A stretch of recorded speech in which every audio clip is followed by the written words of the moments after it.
10 తలలు ఉన్నోడు రావణుడంట, ఒక్క తలపు కూడా చెడులేదే రాముడి కంట.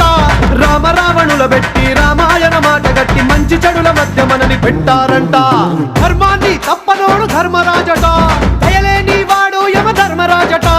వీడి బాట నడవకుంటే వాడి వేటు తప్పదంటూ ఈ బతుకును నాటకంగా ఆడిస్తున్నారంట. రంగా రంగా రంగస్థలాన ఆడడానికంటే ముందు సాధనంటూ చెయ్యలేని ఆట బొమ్మలవు అంట. మనమంతా తోలు బొమ్మలవు అంట.